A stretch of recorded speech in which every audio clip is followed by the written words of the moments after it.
All right, chapter 5 is called The Jelly Bean Game. Lucille's daddy clapped his loud hands together. Boys and girls, please find a seat at one of our picnic tables. Lunch will be served shortly, he called. I waited to see where Sheldon was going to sit. May waited too, because both of us had to keep track of that guy, of course. Only too bad for me, because as soon as Sheldon picked a table, Lucille sat down next to him, and then vroom, May slid in on his other side, and I got shut out. Wait, no, hold on, not fair, I said. Then I tried to squeeze myself in between Sheldon and May, but May would not budge herself. I did a grrr face at her. May hissed like a snake. I stood there very puzzled. I do not actually have a comeback for hissing like a snake. Finally, I went to the other side of the table and I sat down across from them. That dumb May, I grouched to myself. She just keeps getting one step ahead of me today. Plus Sheldon is getting one step ahead of me too. I looked across the table. Lucille was whispering to Sheldon, very secret. May leaned her head over and she listened through Sheldon's other ear. Whispers can come right through Sheldon's head, apparently. I put my chin in my hands. I don't stand a chance at this egg hunt, I said to Herb. He gave me a little pat. Sometimes a little pat is all a friend can do. Only guess what? Just then, something very nice happened, and it's called Lucille's Nana walked over to where I was sitting, and she sat down in a chair at the end of my table. I jumped up real thrilled. Nana! Nana, look! It's me, Junie B. Jones! I'm sitting right exactly next to you! I shouted. The Nana glanced her eyes at Lucille's mother and daddy. Yes, I know, dear. I lost the coin toss, she said, kind of annoyed. I sat back and tickled her arm. This reminds me of when we ate together last year. That was very fun, except I accidentally broke your crystal glass. Remember that, Nana? Huh? Do you? The Nana nodded. Oh, yes, I remember, she said. I thought back. Plus, I accidentally busted your feather pillow, and if I'm not mistaken, I spilled beanie weenies on your expensive linen tablecloth, I said. Nana looked right at me. You're not mistaken, she said back. I smiled and patted her hand. Good times, I said real soft. May heard me talking. Well, Lucille and I are going to have good times too, right, Lucille? When I come swim in your pool, that will be really good times, she said. Sheldon looked at her and grinned. Don't count your chickens before they're hatched, May. The Nana did a little chuckle. I think you mean hatched, dear. Don't count your chickens until they're hatched, not hashed, she said. Sheldon raised his eyebrows. Really? Are you sure? Because at my house, my Aunt Bunny brings chicken hash for dinner every Sunday. Chicken hash is her specialty. He smiled real proud. Aunt Bunny was a chef in prison, he said. The Nana's face went funny. She lowered her head to the table and she rested her cheek on her napkin. I leaned my face down next to her. Speaking of bunnies, Lucille said the Easter Bunny would be here today, only I haven't actually seen him yet. And so where is he anyway, Nana? Lucille did a huff at me. Nosy Junie B. Jones. Why did you have to ask that question? She said. My Nana does not want to talk about that. Do you, Nana? You made a teensy little mistake about that bunny.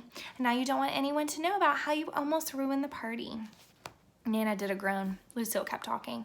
My Nana was in charge of hiring the Easter Bunny. Only instead of hiring the real Easter Bunny, she hired a cheap fake Easter Bunny. Right, Nana? The Nana did not reply. Lucille went on. The fake Easter Bunny came to our house to get his pay yesterday. Only his fur was real matty, and the top of his ear was chewed off. But he told my Nana that he freshened up nicely, and so Nana gave him cash money in advance. And then he hopped out the front door, and he never came back. The Nana raised her head. Thank you, Lucille. Thank you for sharing that with everyone. You're welcome, Nana, said Lucille, very pleasant. You're welcome. The Nana rolled her eyes. Lucille does not understand sarcastic, I believe. Just then, Lucille's daddy stood up at the picnic table, and he said it was time to get the show on the road. He held up a silver bell and rang it in the air. Ting-a-ling! Then, boom, waiters started bringing food from all over the place. It was the most deliciousest food I ever saw. There were barbecued hamburgers, and tasty hot dogs, and crispy chicken fingers, and crunchy salad, and yummy potato chips, and Swedish pickles, plus there were even delicious devilish eggs. Whoa, what a spread, I said. I stuffed a devilish egg in my mouth. Also, I stuffed in a pickle and some chips and a giant chicken finger. I didn't stop stuffing for a real long time. Then finally, I leaned back and I rubbed my big fat tummy. Ooh, I'm about to bust a gut, I said. Are you, Nana? Are you about to bust a gut too? The Nana frowned at that, her eyebrows at that.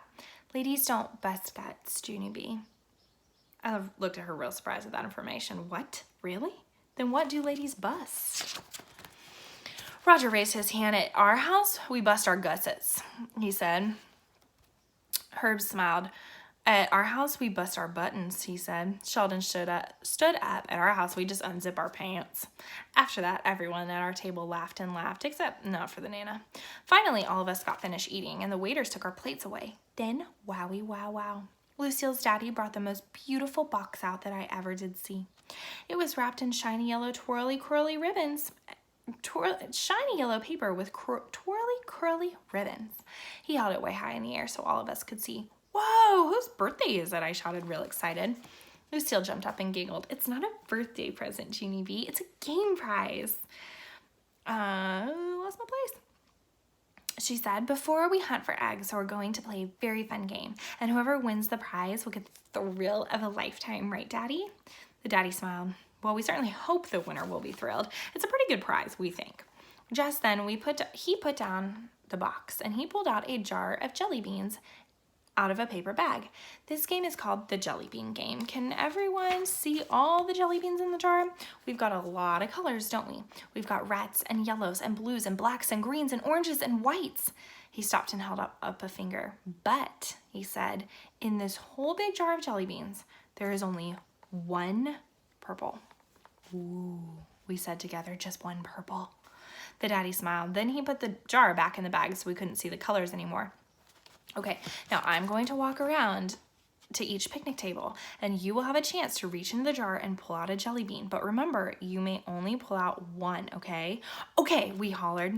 Lucille hurried over and held up the beautiful box. And remember this too, the person who pulls out the purple jelly bean will get this prize, the thrill of a lifetime, she said. All of us clapped and clapped, and we waited for the jelly bean jar to come to us. It was the nervousest wait of my life, because what if someone caught the purple jelly bean before I even got my turn? That would ruin my whole entire chance. I put my fingers in front of my eyes. Then I peeked through them, and I watched the children pick. Roger's table went first. He picked a red bean. Then Camille picked out an orange bean, and Chanel picked a green bean, and Shirley picked a blue bean. My table came next. My heart beated faster. Jose picked a yellow bean, then Lenny picked a white bean, and May picked another white bean, and Sheldon picked a black bean. And then at last, it was time for me. My heart was pounding like crazy. I bent over and did some deep breathing. Daddy held out the bag to me. I breathed some more. Okay, Junie B, he said, anytime now.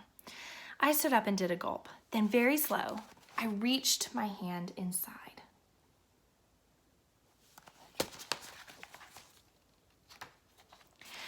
And I felt all around for purple. I wrinkled my eyebrows real curious. What does purple feel like, I wonder? I said just to myself. The daddy said, please hurry up. I switched my fingers through the jar some more. Then all of a sudden, I felt it, I tell you. I felt purple. It felt roundish and beanish and purplish.